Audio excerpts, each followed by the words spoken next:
Hello বন্ধুরা, Rana computer জোনের পক্ষ থেকে সবাইকে সাদর আমন্ত্রণ। আজকে ভিডিওতে দেখাবো 0 থেকে 5 বছরের বাচ্চাদের পাসপোর্ট কিভাবে করবেন। আপনি সামনে একটা পাসপোর্ট দেখতে পাচ্ছেন, কিছু অংশ আমি ঢেকে রেখেছি, কারণ হচ্ছে কপিরাইট প্রবলেমের কারণে এবং আমাদের ইউটিউবিক্স গাইডলাইন কারণে দেখাতে পারছি না। দেখেন, এই বাবুটার বয়স কিন্তু সেপ্টেম্বর 2024, অর্থাৎ অনলি মাত্র হচ্ছে এই বছর 1 বছর আপনার 3 থেকে 4 মাসের একটা বাচ্চার আমি পাসপোর্টটা করেছি রিসেন্টলি, এবং সেই প্রসেসটাই দেখাবো যে কিভাবে আপনি পাসপোর্টটা করতে পারেন এবং কি কি ডকুমেন্ট লাগে। ঠিক আছে, তো শুরু থেকে শেষ পর্যন্ত ভিডিওটা দেখুন, তাহলে আপনারা বুঝতে পারেন। প্রথমে আপনাকে অ্যাপ্লিকেশন করতে হবে। পূর্বের ভিডিওতে আমি দেখিয়েছি কিভাবে অ্যাপ্লিকেশন করতে হয়। আপনি রানা কম্পিউটার জোন, আপনি ইউটিউবে এসে সার্চ করবেন Rana computer zone. Rana computer zone ভিতরে গিয়েও দেখতে পারেন, বা প্রথম যে ভিডিওটা থেকে ঘরে বসে কিভাবে অনলাইনে আবেদন করবেন সম্পূর্ণ প্রসেসটাকে আমি স্টেপ বাই স্টেপ এই ভিডিওতে দেখেছি। তাহলে এই ভিডিওতে আর এটা নিয়ে আলোচনা করছি না। ঠিক আছে, আপনারা এই ভিডিওটা দেখে নেবেন অবশ্যই।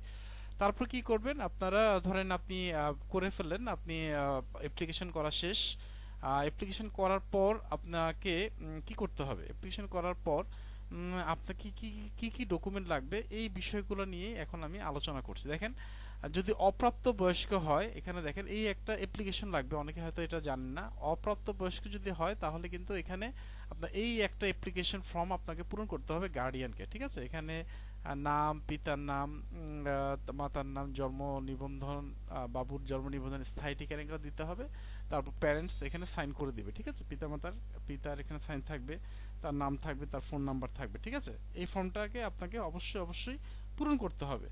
তারপরে সেভিংস টাকা তো জমা দিবেন আগেই। অবশ্যই আপনি ব্যাংকে টাকা জমা দেওয়াটা আমি প্রিফার মনে করি, কারণ ব্যাংকে টাকা জমা দিলে হবে কোনো যদি ভুল হয় আপনার অ্যাপ্লিকেশনে, তাহলে আপনি রিফান্ড পাবেন, না হলে কিন্তু রিফান্ড পাবেন না। এই একটা আপনি ব্যাংক চালান পাবেন। ব্যাংক চালানের দুটো অংশ, প্রথম অংশ এবং দ্বিতীয় অংশ। ঠিক আছে, ব্যাংক চালানটা এটা পাচ্ছেন। তারপরে হচ্ছে আপনি ওখান থেকে যখন আপনি ফর্মটা পূরণ করলেন, একটা প্রিন্ট সামারি থাকে যেখানে টাকার অঙ্কটা লেখা থাকে। ঠিক আছে, প্রিন্ট সামারিটা আপনি দুইটা প্রিন্ট করবেন। অর্থাৎ এটা দুইটা প্রিন্ট করবেন, এবং এইটা এবং এনআইডি কার্ড, এই দুইটা মিলে আপনি ব্যাংকে টাকাটা জমা দিবেন। ঠিক আছে, আপনার ফি অনুসারে। 0 থেকে 5 বছর বাচ্চাদের সাধারণত 5 বছর মেয়াদির বেশি করা যায় না, 10 বছর মেয়াদি করা যায় না জন্ম নিবন্ধন। তার 4025 টাকায় আপনি ঠিক 4025 টাকায় আপনি জমা দিবেন। ঠিক আছে, জমা দিলেন, আপনি জমা দেওয়ার পর এই একটা ডকুমেন্ট তাও রাখবেন। ঠিক আছে, তাহলে আপনি কোথায় যখন আপনি ইয়েতে যাচ্ছেন, আপনি পাসপোর্ট অফিস থেকে কি কি নিয়ে যাবেন, এই একটা ফর্ম লাগবে, এটা আপনি কম্পিউটার দোকান থেকে করে নেবেন। ঠিক আছে, এই ফর্মটা করে স্ক্রিনশট দিয়ে এই ফর্মটা করে নেবেন। তারপর হচ্ছে এটা লাগবে, আপনি চালানের দুইটা কপি লাগবে আপনাকে। ঠিক আছে, তারপর হচ্ছে আপনি অ্যাপ্লিকেশন সাবমিশন প্রিন্ট সামারিটা আপনি একটা প্রিন্ট করবেন। ঠিক আছে, আলাদাভাবে। এবং হচ্ছে আপনি যে ফর্মটা পূরণ করেছেন, ঠিক আছে, অ্যাপ্লিকেশন ফর্মটা পূরণ করেছেন, এটা অবশ্যই লাগবে। অ্যাপ্লিকেশন ফর্মটা পূরণ করেছেন আপনি, সব রাখবেন। এবং তৃতীয় পাতায় কিছু কাজ আছে। তৃতীয় পাতায় আসা, আপনি কোন ব্যাংক, এখানে ব্যাংক লেখা আছে, কোন ব্যাংকে, এই যে দেখেন এখানে ব্যাংক পেমেন্ট ইনফরমেশনে আপনি ব্যাংকের নাম লিখবেন, পেমেন্ট রেফারেন্স নাম্বারটা লিখবেন, তারপর হচ্ছে পেমেন্ট ডেট, এবং হচ্ছে পেইড অ্যামাউন্ট, কত টাকা পেমেন্ট করেছেন সেটা। ঠিক আছে, এবং এখানে আপনি আপনার বাচ্চা তো সাইন করতে পারবে না, তাহলে প্যারেন্টস অর্থাৎ আপনি পিতামাতা হিসাবে আপনি এখানে সাইন করে দেবে, এখানে আপনি তারিখটা বসাবেন। এছাড়াও আরো কিছু ডকুমেন্ট আছে, সেটা নিয়ে আলোচনা করব। আর এখানে যে পেমেন্ট রেফারেন্স নাম্বারটা কোথায় পাবেন সেটা আমি বলে দিচ্ছি। আমরা যে টাকাটা পেমেন্টটা জমা দিয়েছি, এখানেই হচ্ছে পেমেন্ট রেফারেন্স নাম্বারটা দেওয়া আছে। দেখেন, ট্র্যাকিং নাম্বার, এই যে নাম্বারটা দেখাচ্ছে এটাই হচ্ছে পেমেন্ট রেফারেন্স নাম্বার। ঠিক আছে, এই জিনিসটা হচ্ছে payment reference number, tracking number যেটা। ঠিক আছে, আচ্ছা, আরো কিছু ডকুমেন্ট লাগবে, সেটা নিয়ে আমি আলোচনা করব। কি কি ডকুমেন্ট লাগবে, সেটা হচ্ছে 0 থেকে 5 বছর বাচ্চার জন্ম নিবন্ধন মাস্ট, জন্ম নিবন্ধন লাগবে। জন্ম নিবন্ধনের ভেরিফিকেশন কপি অনলাইন থেকে আপনারা এটা কোনো কম্পিউটার দোকান থেকে অনলাইন থেকে ডাউনলোড করে নেবেন। ঠিক আছে, জন্ম নিবন্ধন ভেরিফিকেশন কপি মাস্ট লাগবে।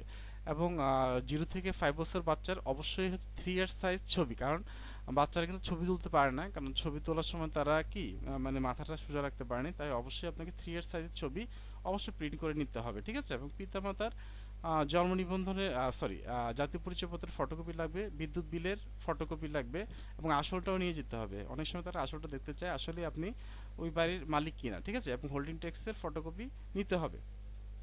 এই যে প্রসেস আমি বললাম আপনাকে, সম্পূর্ণ প্রসেসটা আপনাকে আমি বলে দিলাম। ঠিক আছে, এবং আপনারা কিন্তু অনেকে, ওই যে আমি প্রথম যে ফর্মটা দেখিয়েছি, এই ফর্মটা কিন্তু অনেকে নিয়ে যান না।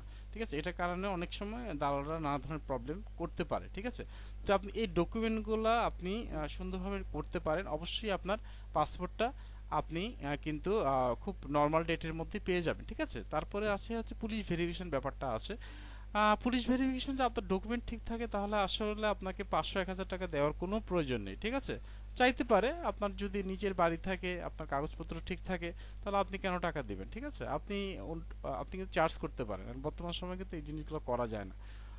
তবে এখন জিনিসটা হচ্ছে সবগুলো ডকুমেন্ট সুন্দরভাবে আপনি সাজিয়ে নিয়ে যাবেন। অবশ্যই বাচ্চার জন্ম নিবন্ধনের মেইন কপিটাকে আপনাদের সাথে নিয়ে যেতে হবে। পুরো ভিডিও যদি আপনারা দেখেন, আপনারা আপনাদের যে ইয়েটা, আপনাদের যে পাসপোর্টটা আপনারা সহজে নিজেরাই করতে পারেন। ধন্যবাদ সবাইকে। বাই।